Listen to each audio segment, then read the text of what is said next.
حضرت سیدنا مولانا روم رحمہ اللہ ارشاد فرماتے ہیں، اگر تو بوڑھا ہو گیا نا تو پھر پریشان نہ ہو، تو میرے حکیم کی باتیں سنا کر جوان ہو جائے گا۔ مطلب یہ ہے کہ جیسے کوئی بندہ بیمار ہو جائے تو حکیم کے پاس جاتا ہے دوائی لینے کے لیے، تو مولانا روم رحمہ اللہ ارشاد فرماتے ہیں اگر تیرا عشق جو ہے نا اس میں ضعف آنے لگا ہے، تعلق باللہ میں اگر کمزوری آنے لگی ہے، تو دین کے اور تیرے درمیان جو ہے وہ دوریاں پیدا ہو گئی ہیں، دین سے تو دور ہو گیا ہے، تو فرمایا کہ پھر میرے حکیم کی باتیں سنا کر۔ جیسے اطباء جو ہے نا ان کے پاس جائے بندہ دوائی لے تو بندے کی طبیعت درست ہو جاتی ہے، آپ فرماتے ہیں کہ میرا حکیم جو ہے نا یعنی آپ کی کتاب شریف مثنوی مولانا روم رحمہ اللہ جو ہے،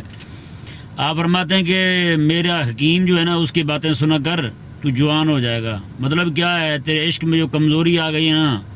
اس میں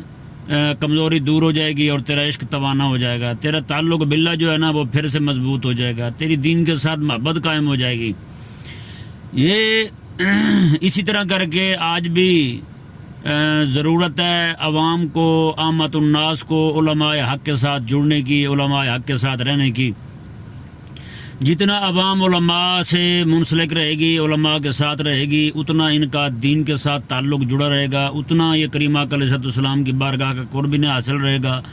اتنا ہی ان کا جوش اور جذبہ جو ہے اور ولولہ جو ہے دلوں کے اندر وہ تازہ رہے گا، وہ ان کے دلوں کی کھیتیاں سرسبز و شاداب رہیں گی، مولا تبارک و تعالیٰ کا فضل ان پر برابر برستا رہے گا، اللہ تبارک و تعالیٰ کی رحم اور کرم کی بارش ان پر جاری و ساری رہے گی۔ تو مولانا روم رحمہ اللہ نے جو فرمایا کہ تو پھر اگر بوڑھا ہو گیا ہے نا تو پھر میرے حکیم کی باتیں سن، جوان ہو جائے گا۔ اگر تیرا بھی تعلق باللہ کمزور ہو گیا ہے تو پھر دین کے متعلق کتابیں پڑھ، تو دین کا علم حاصل کر، صوفیاء کی، علماء اور مشائخ کی کتابوں کو پڑھ، علماء کی مجلس میں بیٹھ، ان کی خدمت میں رہ۔ اللہ تبارک و تعالی تیرے بھی اندر جو ضعف آ گیا ہے، کمزوری آ گئی ہے، اسے اللہ تبارک و تعالی